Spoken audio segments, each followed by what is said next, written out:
Hello everyone, I'm NeneFC and this is Blue Lines TV. And today I'm bringing out the 5 talking points from yesterday's 2-1 victory over Burnley.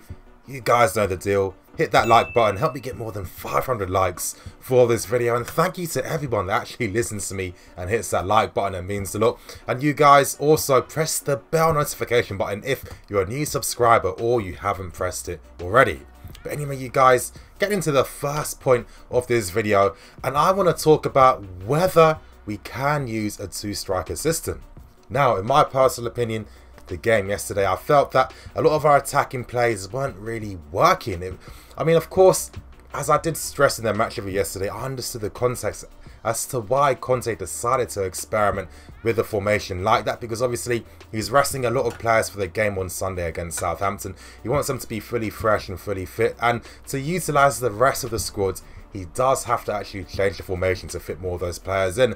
I mean, it was a brave decision. It would have been nice maybe if Conte's maybe done a few more brave tactical decisions like that, but it didn't work. But I'm not going to blame Conte for that, because really, in the position he was in, it's the only thing he could have done. But why exactly did using a 2-striker system not work? Surely people might be thinking, well, if it's 2 strikers up front, that must mean more opportunities on goal and more chances for our strikers to have.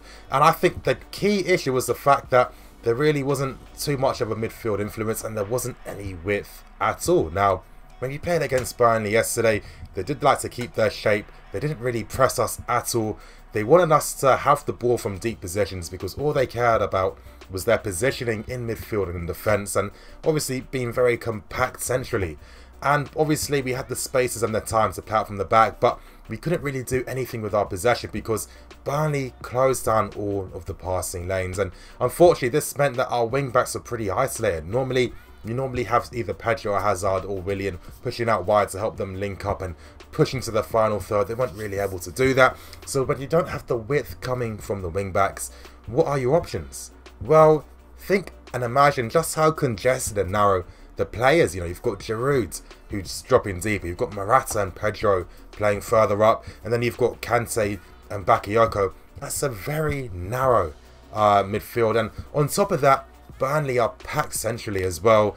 That meant that anytime we tried to get the ball to the strikers, a lot of people were trying a lot of long direct balls to them, and it really wasn't paying off as much. And honestly, we were fortunate to get the own goal how we got it. It worked towards our favours because we weren't really creating anything for the strikers. The only times we were able to create anything for them was when the wing backs were able to, you know, get forward during those rare amounts of times they were able to put crosses inside the box, but it wasn't anything sustained. And it gets me thinking, could we ever utilise a 2-striker system again? I don't think we could do that in a Conte system, but at the same time, it could be better if it was used much more often, and maybe if there were different personnel. I really think maybe to get the best out of using a 2-striker system, you have to have Fabregas and you need to have Eden Hazard as well, because at least with those guys you could have Fabregas pushing forward, you know, he calls for the ball a lot. You can have Hazard there as well, and then they're playing in those half spaces and they're playing in the lines between the opposition's defence and their midfield, and we have numbers there. And then hopefully with the numbers we have centrally, you know, with Giroud dropping deeper as well, that's how the wing backs have the platform to push forward. But at the same time, because it was a very last minute decision, I feel, and I already explained the context as to why Conte did this in the first place, there really wasn't much time to really work on this in the training ground, and it was clear to see. But personally, I feel that even with what I'm talking about, I don't even necessarily feel we'd be the best team using a 2-striker system. The second talking point I want to talk about is in regards to Victor Moses, everyone's favourite scapegoat. Now, you guys know on this channel I only give my personal opinions. I don't speak for people or anything like that. And yeah, that's how I prefer to do things. I've given so many reasons as to why I feel Victor Moses is scapegoated very unfairly, especially when Marcos Alonso doesn't get criticised anywhere near the same level as Victor Moses. Past few games, this guy's form has been very, very good. He has been decisive in the final third, and honestly, the point I keep stressing all the time, and it was evident yesterday, was that if you create space on the right hand side, if you have that player in the half space that's taking the attention and drawing men away from obviously out-manning Victor Moses on the right hand side, he has space to play and bomb forward. And when he has space to play, that means that Victor Moses can get inside the opposition's penalty box. And that's the most important thing. Last season, remember the game against Everton in particular, how many times was he able to do that? He was so good last season because he had that space where he could venture there, and that was because Pedro was on the right hand side. I felt yesterday as well, very good going forwards. I've always thought he's much better going forward than people actually give him credit for. And yeah, when you see Eden Hazard linking up with him, that's when you really see that synergy coming into play. And this is why I keep stressing you guys, we can invest in someone on the right hand side that has a left foot that can cut inside and operate in the half space. Honestly, it's going to be amazing. Imagine you've got Aspie, Moses, and let's say, I mean, God willing for me, Riyad Mahrez is probably the strongest right hand side in the Premier League. And honestly, you guys, I really do hope that people do give Victor Moses a bit of a break. He's nowhere near as bad as what people say. I think he is one of the best right backs in Europe. He's definitely in my top 10 right backs in Europe. And I think if you've got a top 10 right back, you're not really doing anything wrong. The third talking point I want to speak about is in regards to Emerson, and is this guy that answers to what we need on the left hand side. Now, with Marcos Alonso is a decent player. That doesn't mean he's spectacular or world class, or that doesn't mean he's awful. He's a decent player. His best qualities are when he's able to be inside the opposition's penalty box, where he does take shots on goal. He's a very unique type of left-sided player because he doesn't necessarily have the attacking abilities to really utilise the spaces available to him on the left-hand side. But in a way, maybe he's a bit of like a Liechtensteiner in a way, where, you know, able to get inside the box at times. But I really feel with Emerson, I really feel with his attributes and his qualities, that's the type of synergy that we do need on the left-hand side. And yesterday, I thought it was a very professional performance, a very confident performance. Whenever Emerson was playing, you can tell that he wasn't nervous. He was assured of his abilities and he knew what he could offer. It's a shame that when we used that two-striker system, we weren't actually able to see how well he could do offensively, because obviously our wing-backs weren't able to get forward as much because they had no attacking support further up, and that was a key thing. But honestly, I really feel that with this guy's attributes, I keep going on about the pace, which you really miss. His crossing, some of the whip and the bend in the crosses, he was taking people on. When he's getting closed down, he can keep possession, which is key. How many times when Marcos Alonso is being closed down, does he use his right foot to just hit a ball into midfield? He breaks down a lot of plays on the left-hand side as well. I honestly feel that Emerson could be the answers to Hazard's prayers, and I'm looking forward to seeing him against Southampton because we are going to be using a 3-4-3 again, and I really feel that that's when we can really see the real Emerson Palmieri. You guys in the comment section, let me know what you're thinking about Emerson. Are you excited? Do you think this guy could be the answers to our prayers? Two more talking points. The fourth talking point I want to make is in regards to Eden Hazard. Just to give you guys a heads up, I'm actually going to be interviewed by SFR Sports. It's like a French football publication, so that should be interesting.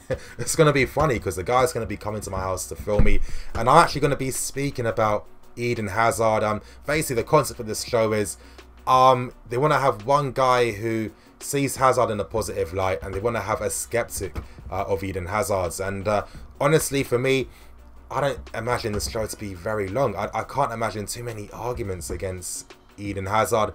I think the game yesterday really highlights his abilities, and if there's one thing I could stress, people need to stop just seeing him as a guy that should just be scoring goals. Hazard does more than that. For example, when Salah really plays, he's much more effective at scoring and being inside the penalty box. In terms of link-up play, build-up play, he can't really do that. Now with Eden Hazard, he can do all of that.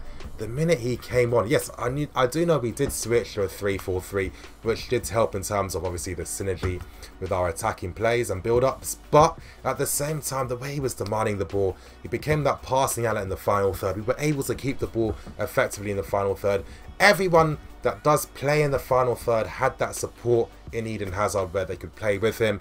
And this is what the guy brings. It's not, Hazard's not just about his dribbles, it's the playmaking ability, it's the quality. In a way, I make this point where Hazard is like a Iniesta, Modric type of player. It combined with like, you know, with like a Robin in a way, because it's very rare that attacking players have the capabilities to do both the jobs so spectacularly, and that's what Eden Hazard does. He came on, he changed the game towards our favour and we started playing football again. And you guys, I really want everyone to remember what Hazard does, because I really don't agree with anyone's points against Hazard as to why they don't necessarily think he's a world-class player. It really does baffle me. And the final talking point for today's video is in regards to Bakayoko and his performance yesterday. Now, from the top of my head, I think it's the first game Bakayoko's played since his game against Watford, and it really was a poor game against Watford. A lot of people said yesterday that maybe I was a bit too harsh in my criticism, which I will accept. Maybe I was a bit too harsh for rewatching the game again, but I still think some of the points I do have were a bit valid. Now, Bakayoko was average. He was okay, and you know, it's good that people are very positive towards our players, as you should be. Anytime I critique a player, I don't like to take it too far. I like to keep it within the context of their performance. I don't take it personal. But there's one thing that a lot of, I wouldn't call them supporters, but maybe Bakayoko believers is the better word. And normally when they do, you know, give him credit for a performance, the words they use don't really show him to the best light, in my personal opinion. And that's normally that Bakayoko wasn't as bad as people said. And, you know, Bakayoko was solid. You hear that quite a lot of times.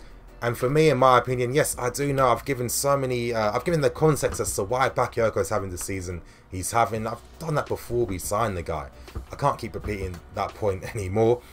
But one thing I do think is that the season's nearly over, and we're still describing Bakayoko as being solid. I really personally feel that he should be doing much more in midfield other than just being solid and doing the basics. I mean, it's not good enough to just do the basics at Chelsea. You have to be a bit spectacular. You have to influence the game more. No one's ever talking about Bakayoko influencing it. They're always talking about Bakayoko being a solid presence in midfield. And for me, that's not good enough. That's pretty average. That's no different to what maybe like a Drinkwater's been doing himself. It's been a whole season. He hasn't had one standout game for us just yet. Of course, next year will be different for him.